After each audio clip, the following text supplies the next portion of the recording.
आइन के आर्टिकल 189 के तहत सुप्रीम कोर्ट के फैसले पर अमल दरामद होना है। मखसूस नशिस्तों का फैसला देने वाले 8 जजेस ने इलेक्शन कमीशन और पीटीआई की मुतफरिक दरख्वास्तों पर वजाहत जारी कर दी। मखसूस नशिस्तों से मुतालिक मुख्तसर फैसले के बाद इलेक्शन एक्ट में तरमीम की गई। अदालती फैसला आने के बाद इलेक्शन कमीशन इलेक्शन तरमीमी एक्ट पर अमल दरामद का पाबंद नहीं। इलेक्शन कमीशन मजीद किसी वजाहत के अदालती फैसले पर मनोअन अमल करे। सुप्रीम कोर्ट के 8 जजेस की वजाहत इलेक्शन कमीशन ने इलेक्शन कमीशन तरमीमी एक्ट के बाद राय तलब की थी।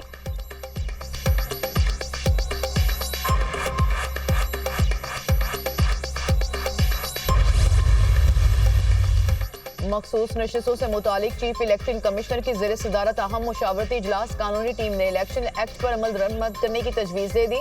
पार्लियामेंट के मंजूर करदा कवानीन पर अमल दरामद हर इदारे पर लाजिम है। इलेक्शन एक्ट में तरमीम मंजूरी के बाद सुप्रीम कोर्ट का हुक्म गैर मौसर हो जाता है।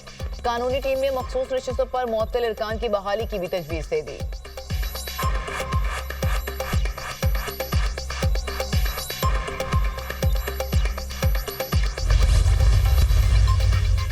आईनी तरमीम पर इत्तफाक राय का मिशन। पीटीआई वफ्द के मौलाना फजल रहमान की रिहाइश का आमद। पीटीआई वफ्द में बैरिस्टर गौहर, उमर यूब, असद कैसर, सलमान अकरम राजा, बैरिस्टर अली जफर और दीगर शामिल।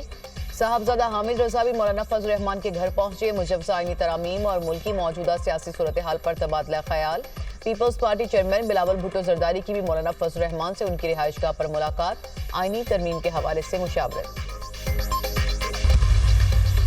डॉक्टर आफिया सदीकी की अमरीकी जेल से रिहाई और वतन वापसी के केस में बड़ी पेशरफ्त। वज़ीर-ए-आज़म शहबाज शरीफ ने डॉक्टर आफिया सदीकी की सजा मुआफ़ी के लिए अमरीकी सदर को खत लिख दिया। Additional attorney general Munawar Iqbal Dogal ने इस्लामाबाद हाई कोर्ट को आगाह कर दिया। जस्टिस सरदार एजाज इसहाक खान ने आफिया सदीकी की रिहाई और वतन वापसी की दरख्वास्त पर समाअत की। फौजिया सदीकी ने इस्लामाबाद हाई कोर्ट में दरख्वास्त दायर कर रखी है।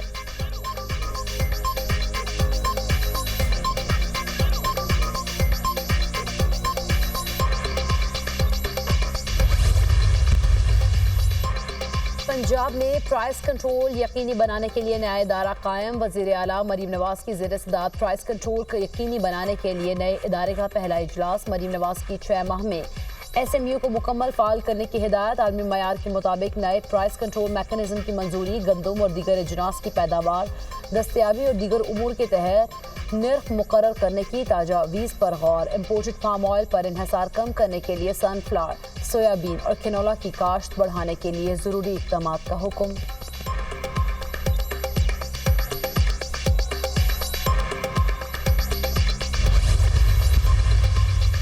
निजी कॉलेज की तालिबात से ज्यादती का कोई सबूत नहीं मिला। खुसूसी कमेटी ने वज़ीर आला पंजाब को रिपोर्ट पेश कर दी। कमेटी ने 28 के करीब तलबा और तालिबात के इंटरव्यूज किए।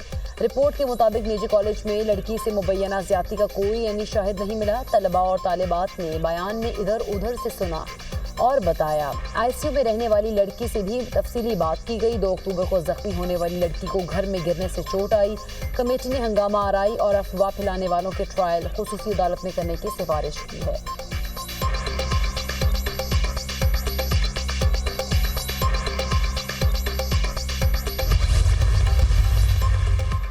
सोशल मीडिया पर हुकूमत के खिलाफ प्रोपेगेंडा किया जा रहा है। कॉलेजेस में तोड़ फोड़ और आग लगाकर लूट मार की जा रही है। किसी को पंजाब का अमन खराब करने की कोशिश नहीं देंगे। इल्जामात लगाने वाले सबूत पेश करें। PTI के लोग आग लगाने के लिए तैयार रहते हैं। वज़ीर इत्तलात पंजाब अज़मा बुखारी की प्रेस कॉन्फ्रेंस।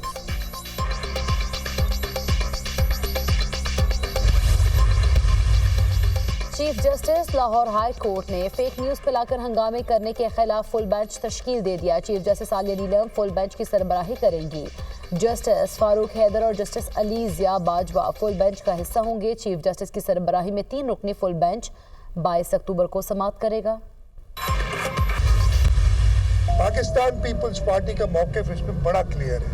वो अपने मसवदे के साथ पहले हर अपोजिशन पार्टी जमात उलमा इस्लाम जो कि एक ब्रिज का किरदार अदा कर रही थी, मौलाना फजल रहमान, मैं खुद तकरीबन 5.5-6 घंटे उनके साथ मीटिंग में रहा हूँ, जहाँ एक एक शिक पे उनसे बात की है। कई बार उनको इस दौरान टारगेट करने की कोशिश की गई। मौलाना फजलुर रहमान आईनी तरमीम में पुल का किरदार अदा कर रहे हैं। पीपल्स पार्टी का मौक़िफ़ वाज़ेह है। बिलावल भुट्टो ने मुसव्वदे के साथ हर अपोजिशन पार्टी से रब्ता किया। हमने आईनी तरमीम के मामले पर इत्तेफाक राय पैदा करने की कोशिश की। वज़ीर आला सिंध मुराद अली शाह की मीडिया से गुफ्तगू, कहा आसान है कारसाज के जख्म आज भी ताज़ा हैं।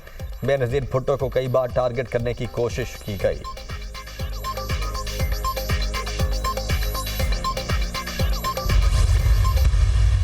हुकूमत की स्ट्रेंथ अभी भी पूरी नहीं है। मौलाना साहब का बिल्कुल अल्हम्दुलिल्लाह बड़ा मुस्बत रोल है और उन्होंने बड़ा क्लियरली कल रात को भी बताया है। गलत शिकें हैं आइन की, उस मतलब जो तरमीम की है वो उसके हक में नहीं है।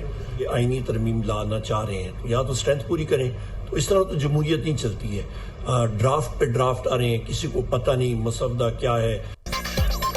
आईनी तरमीम के लिए हुकूमत के पास अभी तादाद पूरी नहीं हुई। मौलाना फजलुर रहमान का मुस्बत और वाज़ेह किरदार है। मौलाना साहब भी कहते हैं गलत शिकों के हक में नहीं, हुकूमत आईनी तरमीम लाना चाह रही है तो तादाद पूरी करे। इस तरह तो जमहूरियत नहीं चलती।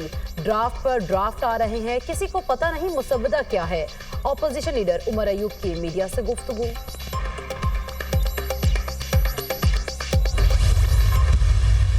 सियासत का जो आम तौर पे जो तरीक़ेकार है कि आप डायलॉग करते हैं, मुज़ाकरात करते हैं, लोगों को इंगेज करते हैं, उसको ना करें।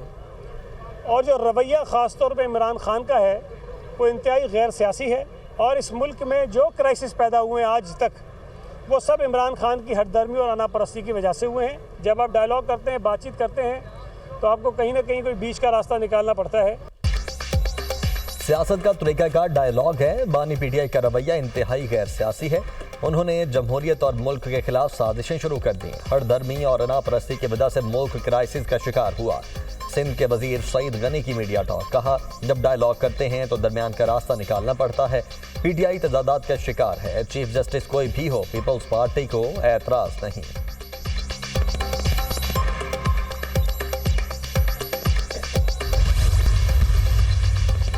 सोशल मीडिया पर बेबुनियाद प्रोपेगेंडे के जरिए गुमराही फैलाई जाती है। एक तरफ शंघाई ताउन तंजीम की कॉन्फ्रेंस चल रही थी, दूसरी तरफ तालिबा से ज्यादती का बेबुनियाद प्रोपेगेंडा फैलाकर बेचैनी फैलाई गई। वजीर आला बलोचिस्तान सरफराज बुख्ती का तकरीब से खिताब, कहा नौजवान गुमराही का शिकार ना हो, तरक्की के लिए मुस्बत सोच अपनाएं, बैड गवर्नेंस का खात्मा करके नौजवानों को रियासत से नजदीक करेंगे।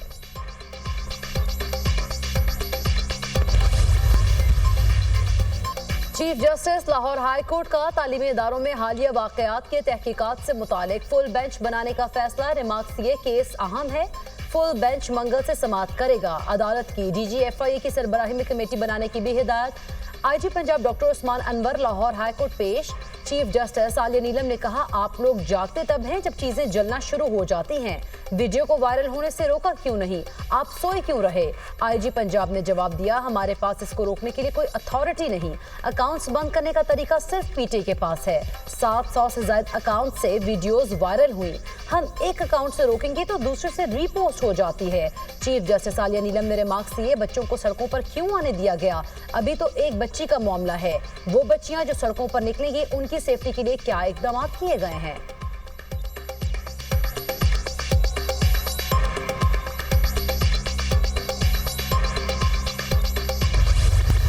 पंजाब भर में 2 दिन के लिए दफा 144 नाफिज। हर किस्म के एहतजाज, जुलूस और ऐसी तमाम सरगर्मियों पर पाबंदी आयद। पाबंदी का इत्तला कल तक होगा। महकमा दाखिला ने नोटिफिकेशन जारी कर दिया। दफा 144 के नफाज का फैसला अमन व अमान के क़याम, इंसानी जानों और इमलाक के तहफ़्फ़ुज़ के लिए किया गया। सूबे के तमाम निजी और सरकारी तालीमी इदारे बंद। सरकारी और निजी स्कूल्स, कॉलेजेस और यूनिवर्सिटीज़ भी बंद। लाहौर बोर्ड के तहत इंटरमीडिएट पार्ट 2 दूसरे सालाना इम्तिहान के आज होने वाले तमाम पेपर्स मुलतवी। नई तारीख का ऐलान बाद में किया जाएगा। कंट्रोलर इम्तिहानात